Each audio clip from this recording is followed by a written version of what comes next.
welcome to my channel. Today I've got something really cool to share. It's the design journey of a kid's bedroom that we recently worked on.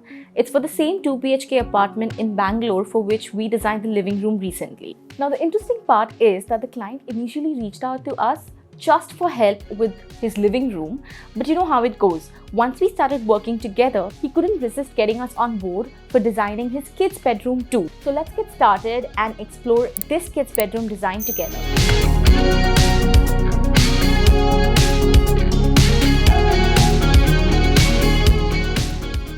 The kid's bedroom is located on the right. As you enter, you'll notice a beautiful box bay window. It overlooks these beautiful trees along the compound wall of the society, and it provides a lovely view from inside the bedroom. Next to the entrance is the access to the toilet area. We were briefed that the room will be occupied by a 12-year-old boy and an 8-year-old girl, and we needed to incorporate 2 separate beds for each of them. The space needs to have a timeless design which is age neutral and gender neutral, and it should include a well-spaced study table for each child. Each child should have their own wardrobe, and ample storage should be provided for books, school supplies, sport equipment and more. When my client mentioned the trees and that bay window, I knew instantly that we had to make this area the ultimate study space. I instantly imagined a long study table running along the entire length of the window. I mean, it could really turn into a dreamy study nook nestled right by those windows, giving you a cozy escape from the rest of the bedroom while offering a fantastic view of the trees. Designing spaces isn't just about aesthetics. It's about creating a specific feeling, just like what I'm trying to do with the study here. So whether it's a feeling of calm or serenity, or whether you want to capture the vibe or the culture of the land you're residing in. For example, you might want to have your house to have a very breezy coastal vibe if you're by the seaside. So it's all about prioritizing human emotions. So when you're designing your own space, you really need to think about how it makes you feel. Don't just copy something you've seen somewhere without giving it some thoughtful consideration. As soon as I presented the idea of having a study area by the window to the client, they were sold. You'll need at least 3.5 feet to 4 feet of clearance from the edge of the desk, so keep that in mind. Once you've got that covered, you can play around with the remaining space to plan the beds, wardrobe and other elements. If we had gone with 2 single beds, they would have to be placed against this wall over here. Nobody wants to walk into a private space like the bedroom and be greeted by a view of beds. Now let's talk about the wardrobe situation. Well, in this case, it had to be positioned in front of the beds. So that was my first attempt at this layout. It works, but to be real with you, it wasn't exactly love at first sight for me, because the beds take up a big chunk of the floor space, leaving limited options for the rest of the area. Plus, the wardrobe stands tall and partially blocks the natural light coming in from this side of the window, which is meant to illuminate the entrance area. But you know what? It's not that big of a worry. At this point, we were just getting started, and there's always room for some improvement and tweaking things to get it just right. So we were like, let's just explore further and find a layout that will make this bedroom truly shine. Next, I thought, let's try something completely different with this layout. So instead of going with 2 separate beds, I thought, why not go for a bunk bed? It could add a fun and space-saving element to the room, and this idea got the kids excited too. Now when it comes to the bunk bed, there's only one suitable spot for it, and that's in this corner right here. But that brings me to the wardrobe location dilemma. I've got 2 options, either here or here. Either way, it's going to reduce the natural light a bit. However, if I place the wardrobe here, I could create something cool on this wall, maybe like a book wall. Imagine shelves filled with books, maybe even throw in a couple of bean bags or armchairs in front of it. It would give the space that extra special touch. Our clients loved the idea of a book wall. They actually saw it in a previous kids' bedroom design video I uploaded. There are a couple of advantages of having a book wall in the kids' bedroom, but I won't delve into it right now. I'll leave it for you to explore and look it up on your own. Now, even with this layout, there was one thing that was not sitting right with me: the wardrobe location. It would kind of corner the bunk bed from all the sides, resulting in a darker zone here. Plus, I also thought about practicality. If the kids have to access the wardrobe right before or after taking a shower, it would be a bit too far away from the toilet. So I believe it's better off in the previous location, closer to the toilet.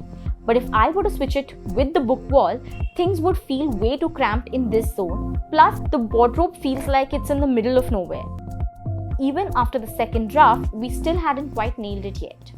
So this happens quite often during the planning phase. Finding the perfect layout can be a bit of a journey. It's like trying different outfits before finding the one that makes you go, yes, this is it. And so I always stress to my clients the importance of taking time to go through a thorough planning phase. Sometimes it can take longer than expected, but trust me, it's worth it.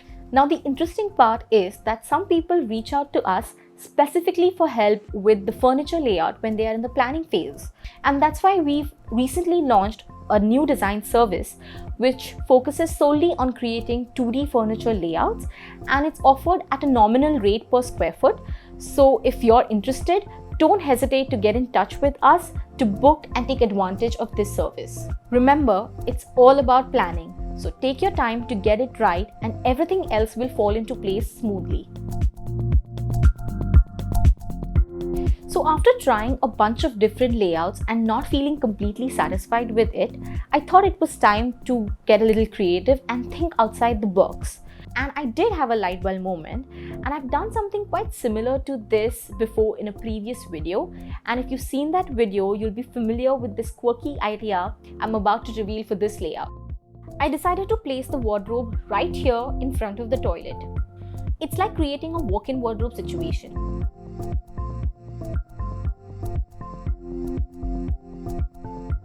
I added a mirror here and curtains there. And there it is. We've got ourselves a dedicated getting ready area attached to the toilet, which is a super convenient space with privacy.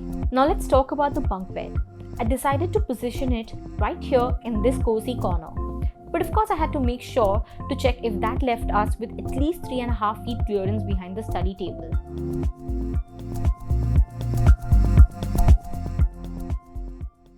With this layout, we've created a cozy and intimate space with enough room to move around. It's all about finding that perfect balance, and I think we've hit the jackpot with this one. Now here's the deal with this house. It's a rented home. So if you've caught my previous living room makeover, you'll know that we used everything loose and easy to move to a new house, and we followed the same strategy for this space too, and that way everything is modular and reusable. I've already mentioned this in the previous video that the client has an incredibly talented carpenter on their side, and the plan is to get most of the furniture custom made by him. Take a look at the study table for instance. It's a pretty long wall mounted table.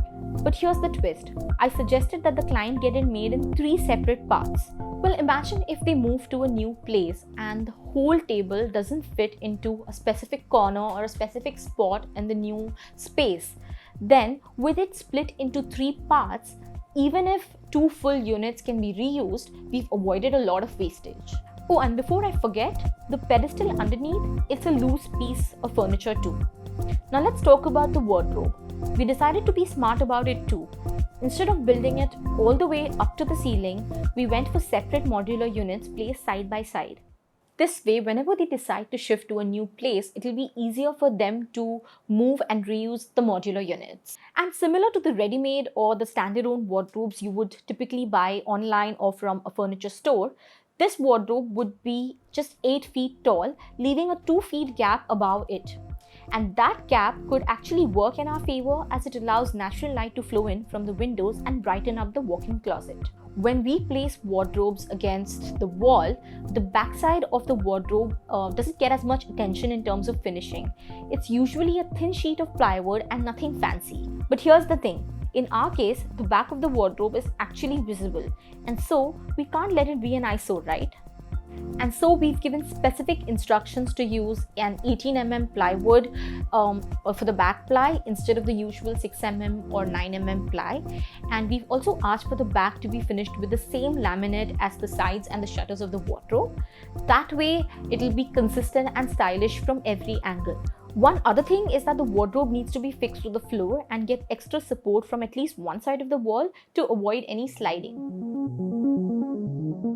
Alright guys, you've made it to the fun part. After we had our plan ready, it was time to dive into the next phase, which is mood boards and 3D renders. And this is where our vision comes to life, where we play with different colors, materials and textures.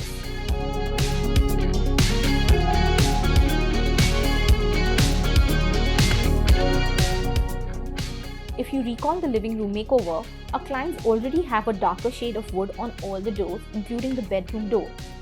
Building upon that, we thought there would be no harm in introducing one more shade of wood, a lighter one, into the space. Now I know that it's a common belief of not mixing different wood tones in the same area, but if you limit it to a couple of shades and distribute it correctly, then it can actually create a super interesting and dynamic look.